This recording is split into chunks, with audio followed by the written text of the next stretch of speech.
Assalamualaikum warahmatullahi wabarakatuh.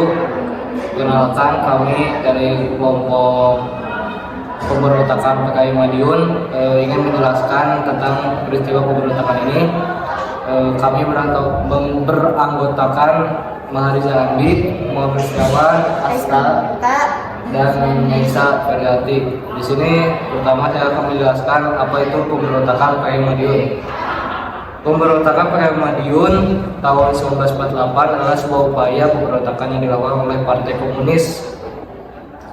Komunis Indonesia atau PKI untuk merebutkan kekuasaan dari pemerintahan Republik Indonesia yang sah dan mendirikan negara komunis yang berafiliasi dengan Uni Soviet. Pemberontakan ini merupakan salah satu peristiwa penting dalam sejarah Indonesia, di mana PKI di bawah pimpinan Musso berusaha untuk mengubah haluan politik Indonesia dan dari demokrasi yang baru lahir menuju komunisme. Peristiwa ini terjadi di tengah-tengah ketidakstabilan politik dan ekonomi Indonesia pasca kemerdekaan, di mana berbagai kelompok politik berusaha mencari pengaruh dan kekuasaan. Selanjutnya saya akan menjelaskan kapan peristiwa pemberontakan PKI Madiun ini terjadi. Pemberontakan PKI Madiun ini terjadi pada bulan September tahun 1948. Kronologi secara singkatnya seperti ini. Dimulai dari awal tahun 1945 sampai 1947. Pasca proklamasi kemerdekaan Indonesia, PKI berada dalam posisi mendukung pemerintah Republik Indonesia, terutama karena pemerintahan yang baru berdiri ini mengusung agenda sosialisme yang sejalan dengan beberapa tujuan PKI. Namun seiring berjalannya waktu, kedatangan antara pemerintah dan golongan kiri termasuk PKI mulai meningkat, terutama karena perbedaan ideologis. Pada bulan Juli tahun 1948, Musso, seorang tokoh komunis yang telah lama bermukim di Uni Soviet, kembali ke Indonesia. Kepulangannya menjadi titik balik dalam pergerakan PKI. Musso segera mengambil alih ke pemimpinan PKI dan memperkenalkan garis politik yang lebih radikal dengan tujuan menjadikan Indonesia sebagai negara komunis di bawah pengaruh Musso. PKI mulai merencanakan pemberontakan untuk merebut kekuasaan dari pemerintahan yang sah. Pada tanggal 18 September 1948, Musso dan para pemimpin PKI lainnya memproklamasikan berdirinya Republik Soviet Indonesia di Madiun. Ini menandai dimulainya pemberontakan bersenjata. Pemberontakan ini tidak hanya terjadi di Madiun, tetapi juga meluas ke beberapa daerah di Jawa Tengah, Jawa Timur, di mana pendukung PKI mencoba mengambil alih kendali pemerintahan lokal. Pada bulan September sampai Oktober 1948, pemerintahan Indonesia di bawah dan Presiden Soekarno merespon dengan cepat. Tentara Nasional Indonesia atau disingkat TNI yang pada saat itu baru saja dibentuk segera dikerahkan untuk menuntaskan pemberontakan ini. Dalam waktu yang relatif singkat, pasukan pemerintah berhasil merebut kembali Madiun dan menumpas pemberontakannya di berbagai daerah.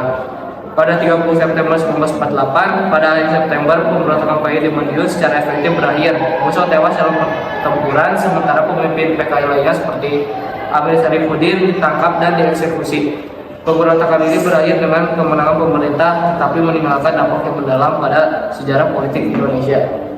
Lalu selanjutnya, lokasi dan wilayah yang terdampak pemberontakan ini berpusat di Madiun, sebuah kota di Jawa Timur. Madiun dipilih sebagai pusat pemberontakan karena letaknya yang strategis serta kuat pengaruh PKI di wilayah tersebut. Selain Madiun, beberapa wilayah lain Jawa Tengah dan Jawa Timur seperti Kediri, Blitar, dan Surakarta juga menjadi tempat pertempuran antara pasukan PKI dan TNI. Meskipun skala pemberontakan ini tidak terlalu luas, namun dampaknya dirasakan di seluruh wilayah Indonesia karena ancaman terhadap kedaulatan Republik. Selanjutnya, mengapa terjadi pemberontakan? Pemberontakan PKI Madiun terjadi pada masa ketidakstabilan politik setelah Amir Syarifuddin kehilangan jabatannya. Sayap kiri, terutama yang berafiliasi dengan PKI, merasa bahwa pemerintahan di bawah Soekarno terlalu kompromis dengan kekuatan kapitalis dan tidak cukup memperjuangkan cita-cita revolusi. Ketika Musso, seorang tokoh PKI yang radikal, kembali dari Uni Soviet, ia bersama dengan Amir Syarifuddin memimpin upaya untuk merebut kekuasaan melalui pemberontakan bersenjata. Musso dan Amir melihat ini sebagai kesempatan untuk mengkonsolidasikan kekuatan sayap kiri dan mempercepat revolusi komunis di Indonesia. Mereka mendirikan Republik Soviet Indonesia di Madiun yang menandai puncak dari ketegangan antara sayap kiri dan pemerintahan pusat.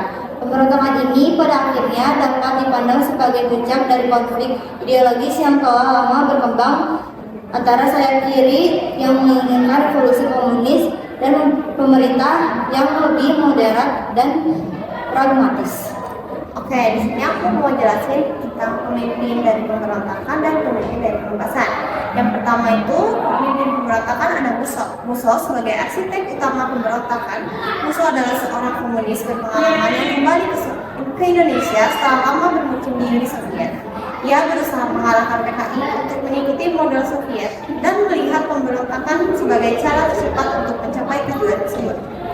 Lalu ada lagi pemimpin pemberontakannya itu Amir Saifuddin, mantan Perdana Menteri Indonesia dan salah satu tokoh penting dalam PKI. Amir Saifuddin sebelumnya pernah menjabat sebagai Perdana Menteri Indonesia, namun setelah kehilangan jabatan tersebut, ia bergabung dengan PKI dan ikut serta dalam pemberontakan ini. Nah, penumpasan ini dilakukan oleh Presiden Soekarno. Sebagai Presiden, Soekarno segera mengambil tindakan tegas untuk menumpas pemberontakan ini. Dalam pidatonya yang disiarkan melalui RRI, Soekarno mengecam pemberontakan ini sebagai upaya untuk menghancurkan Republik Indonesia. Lalu, tentara Indonesia pun membantu untuk penumpasan ini.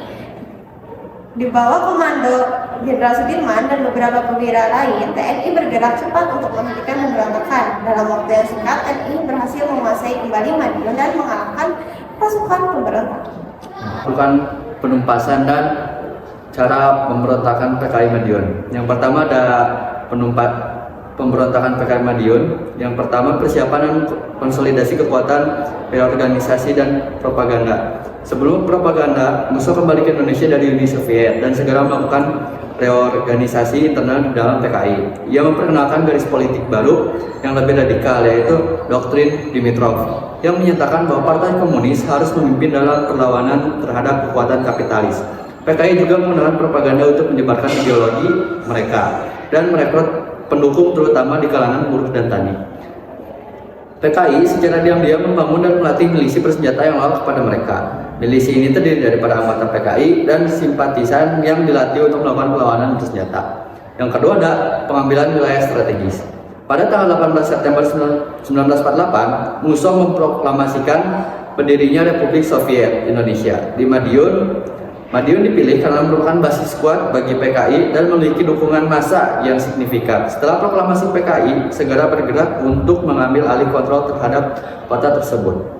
PKI melakukan serangkaian serangan terhadap instalasi militer, kantor pemerintah, dan tokoh-tokoh yang dianggap sebagai musuh politik mereka. Tujuannya adalah untuk melemahkan otoritas pemerintah pusat di wilayah tersebut dan memicu pemberontakan yang lebih luas di seluruh Jawa Timur dan Jawa Tengah. Lalu yang ketiga ada deklarasi revolusi. Melalui proklamasi di Madiun, PKI secara terbuka menyatakan niat mereka untuk menggulingkan pemerintah Republik Indonesia dan menggantikannya dengan negara komunis. Proklamasi ini menjadi seruan bagi seluruh pendukung komunis di Indonesia untuk bergabung dalam pemberontakan. Lalu di sini ada cara penumpasan pemberontakan PKI Madiun 1948. Yang pertama ada reaksi cepat dari pemerintah. Segera setelah pemberontakan dimulai, Presiden Soekarno berpidato melalui Radio Republik Indonesia atau RRI pada tanggal 19 September dan dalam pidatonya Soekarno mengutuk tindakan PKI dan menegaskan bahwa pemberontakan ini adalah upaya kudeta untuk menggulingkan pemerintah yang sah. Pidato ini bertujuan untuk menggalang dukungan rakyat dan TNI melawan PKI. Lalu yang kedua ada mobilisasi TNI. TNI yang dipimpin oleh Jenderal Sudirman segera dikerahkan untuk menumpas pemberontakan ini. Pasukan TNI bergerak cepat menuju Madiun dan wilayah sekitarnya untuk menghadapi milisi PKI. Pasukan reguler dan unit-unit gerilya yang setia kepada pemerintah juga dikerahkan untuk mengamankan daerah-daerah yang dikuasai PKI. TNI melancarkan serangan militer terkoordinasi terhadap posisi-posisi yang dikuasai oleh PKI. Operasi ini mencakup pertempuran di kota-kota seperti Madiun, Ponorogo, dan Kediri. Pasukan TNI berhasil memukul mundur dan menghancurkan milisi PKI dalam waktu yang relatif singkat. Lalu yang ketiga ada penangkapan dan eksekusi tokoh PKI. Banyak pemimpin PKI termasuk Amir Syarifuddin dan para tokoh lain yang terlibat dalam pemberontakan ditangkap oleh TNI. Musa sendiri tewas dalam baku tembak dengan pasukan pemerintah di Blitar. Beberapa tokoh kunci PKI yang tertangkap dijatuhi hukuman mati atau dihukum penjara seumur hidup. Penangkapan dan eksekusi ini bertujuan untuk menghancurkan sisa-sisa kekuatan PKI dan mencegah pemberontakan serupa di masa depan. Lalu yang keempat ada pemulihan ketertiban. Setelah berhasil menumpas pemberontakan, pemerintah segera memulihkan administrasi dan otoritas di daerah-daerah yang sebelumnya dikuasai PKI. Pemerintah juga melakukan pembersihan di berbagai institusi untuk menghilangkan pengaruh komunis. Sebagai langkah pencegahan jangka panjang, pemerintah meluncurkan kampanye anti komunisme yang lebih intensif.